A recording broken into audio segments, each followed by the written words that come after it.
வணக்கம். ஃபயர்லைன் நியூஸ் முதன்மைச் செய்திகள் வாசிப்பது பத்மபிரியா. கரூர் கூட்ட நெரிசலில் உயிரிழந்த 41 பேரின் குடும்பத்தினரை தாவிக தலைவர் விஜய் சென்னையை அடுத்துள்ள மாமல்லபுரத்தில் இன்று காலை 9 மணிக்கு சந்தித்து பேசுகிறார். கரூர், திண்டுக்கல், ஈரோடு, சேலம் ஆகிய 4 மாவட்டங்களைச் சேர்ந்த அவர்கள் சென்னைக்கு அழைத்து வரப்பட்டுள்ளனர். நெரிசலில் காயமடைந்த 100 பேரும் தங்களது குடும்பத்தினருடன் விஜயை சந்திக்க உள்ளனர். காயமடைந்தவர்களுக்கு தலா 2 லட்சம் ரூபாய் நிவாரண உதவியை விஜய் நேரில் வழங்குகிறார். பாதிக்கப்பட்டவர்களின் குடும்பத்தினரை விஜய் நேரில் சந்தித்து ஆறுதல் கூறவிருக்கிறார். முதலமைச்சர் ஸ்டாலின் முழுநேர சினிமா விமர்சகராக மாறிவிட்டார் என்று எதிர்க்கட்சித் தலைவர் எடப்பாடி பழனிசாமி விமர்சித்துள்ளார். இது தொடர்பாக எக்ஸ் தளத்தில் பதிவிட்டுள்ள அவர், நாற்று நட்ட கைகளில் மழையில் நனைந்து முளைத்திருந்த நெல்லை பிடித்தபோது விவசாயிகளின் விவரிக்க முடியாத வேதனையை உணர்ந்ததாக குறிப்பிட்டுள்ளார். ஆனால் இந்த நெல்லை பிடித்திருக்க வேண்டிய முதலமைச்சர் ஸ்டாலின் கை படக்குழுவினரின் கைகளை பற்றிக் கொண்டிருக்கிறது. திரைப்படங்களை பார்ப்பதில் தவறில்லை, படக்குழுவினரை பாராட்டுவதிலும் தவறில்லை.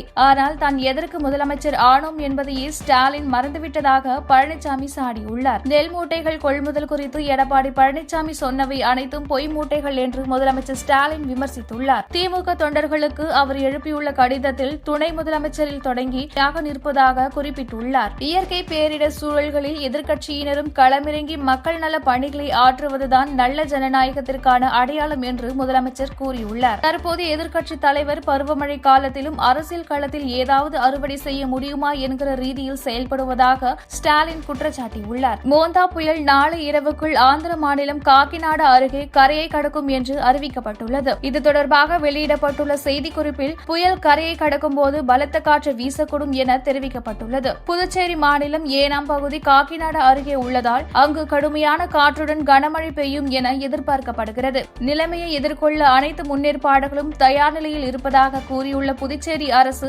இன்று முதல் 29ஆம் தேதி வரை 3 நாட்களுக்கு பள்ளி, கல்லூரிகளுக்கு விடுமுறை அறிவித்துள்ளது. திமுக அரசு சமூக நீதியிடம் மண்டியிட்டிருப்பதாக பாமக தலைவர் அன்புமணி ராமதாஸ் தெரிவித்துள்ளார். இது தொடர்பாக அறிக்கை ஒன்றை வெளியிட்டிருக்கும் அவர், தமிழ்நாட்டில் இயங்கி வரும் தனியார் சுயநிதி கல்லூரிகள், அரசு உதவி பெறும் தனியார் கல்லூரிகள் ஆகியவற்றை தனியார் பல்கலைக்கழகங்களாக அனுமதிக்கும் வகையில் நிறைவேற்றப்பட்ட சட்ட திருத்த முன்வடிவை திரும்ப பெறுவதாக திமுக அரசு அறிவித்திருப்பதை சுட்டிக்காட்டியுள்ளார். சமூக நீதியை படுகொலை செய்யும் செயலுக்கு எதிராக பாமக, பிறர் கட்சிகள், கல்வியாளர்கள் மற்றும் சமூக நீதியாளர்கள் குரல் எழுப்பியதால் திமுக அரசு சமூக நீதியிடம் மண்டியிட்டு விட்டதாக அன்புமணி குறிப்பிட்டுள்ளார். திருச்செந்தூர் சுப்பிரமணிய சுவாமி கோவிலில் கந்தசஷ்டி திருவிழாவின் சிகர விழாவான சூரசம்ஹாரம் இன்று அதிகாலை தொடங்கி சிறப்பாக நடைபெற்று வருகிறது. இதனையொட்டி கோவில் நடை அதிகாலை 1 மணிக்கு திறக்கப்பட்டு விஸ்வரூப தீபாராதனையும் உதய மார்த்தாண்ட அபிஷேகமும் நடைபெற்றன. காலை 9 மணிக்கு உச்சகால அபிஷேகமும் தீபாராதனையும் நடைபெறுகின்றது. மாலை 4:30 மணிக்கு சுவாமி ஜெயந்திநாதர் சூரபத்மனை வதம் செய்யும் சூரசம்ஹார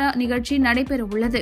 ஜிஎஸ்டி வரி குறைப்பால் சந்தைகளில் உள்நாட்டு பொருட்களை வாங்குவது அதிகரித்துள்ளதாக பிரதமர் மோடி பெருமிதம் தெரிவித்துள்ளார். மாதத்தின் கடைசி ஞாயிற்றுக்கிழமையான நேற்று வானொலியில் மனதின் குரல் நிகழ்ச்சியில் மோடி நாட்டு மக்களுக்கு உரையாற்றினார். இந்தியாவின் தேசிய பாடலான வந்தே மாதரம் இயற்றப்பட்டதன் 150வது ஆண்டு விழா வரும் 7ஆம் தேதி கொண்டாடப்படவிருப்பதாக பிரதமர் குறிப்பிட்டார். இது தொடர்பான நிகழ்ச்சிகளில் அனைவரும் வேண்டும் என்று நாட்டு மக்களுக்கு பிரதமர் மோடி அழைப்பு விடுத்தார். மகளிர் ஒருநாள் உலகக்கோப்பை கிரிக்கெட் போட்டியில் பங்கேற்றுள்ள ஆஸ்திரேலிய வீராங்கனைகளுக்கான பாதுகாப்பு நெறிமுறைகள் மறுபரிசீலனை செய்யப்படும் என்று இந்திய கிரிக்கெட் கட்டுப்பாடு வாரியம் தெரிவித்துள்ளது. பாதுகாப்பை மேலும் பலப்படுத்த நடவடிக்கை எடுக்கப்படும் என்று கிரிக்கெட் வாரியம் உறுதியளித்துள்ளது. முன்னதாக மத்திய பிரதேச மாநிலம் இந்தூரில் சாலையில் நடந்து சென்று கொண்டிருந்த ஆஸ்திரேலிய வீராங்கனைகள் இருவரில் ஒருவரை தகாத முறையில் தொட்டுவிட்டு தப்பிய நபர் கைது செய்யப்பட்டார். மகாராஷ்டிராவில் பெண் மருத்துவர் தற்கொலை தொடர்பாக காவல் உதவி ஆய்வாளர் கோபால் பட்டானி கைது செய்யப்பட்டுள்ளார். பால்டன் என்ற இடத்தில் துணை மாவட்ட மருத்துவமனையில் பணிபுரிந்து வந்த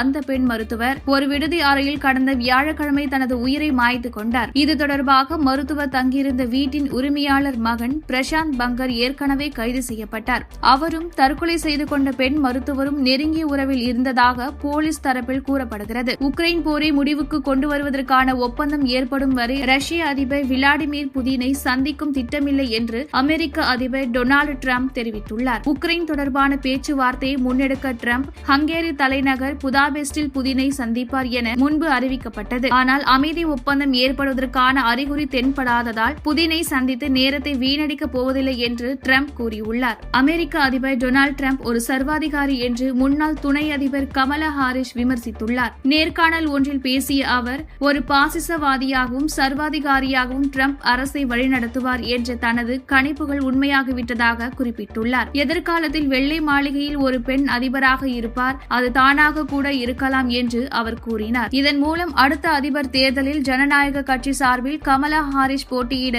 வாய்ப்பிருப்பதாக பேசப்படுகிறது. ஆப்கானிஸ்தானுடன் வெள்ளைப்படையான போர் நடத்தப் போவதாக பாகிஸ்தான் பாதுகாப்புத்துறை அமைச்சர் கவாஜா ஆசி எச்சரித்துள்ளார். பாகிஸ்தான் தொலைக்காட்சி ஒன்றில் பேட்டியளித்த அவர் ஆப்கானிஸ்தான் அமைதியை விரும்புவதை தான் கண்கூடாக பார்த்ததாக குறிப்பிட்டார். எனினும் இஸ்தான்புல் பேச்சுவார்த்தை தோல்வி அடைந்தால் போரில் ஈடுபட நேரிடும் என்று கவாஜா தெரிவித்துள்ளார். 2021 ஆண்டு காபூலை தலிபான்கள் கைப்பற்றிய பிறகு ஆப்கானிஸ்தான் பாகிஸ்தான் இடையே அண்மையில் மோதல் ஏற்பட்டது நினைவு கூறத்தக்கது. இத்துடன் இந்த செய்திகள் நிறைவடைகின்றன. மீண்டும் செய்திகள் மாலை 6 மணிக்கு. வணக்கம்.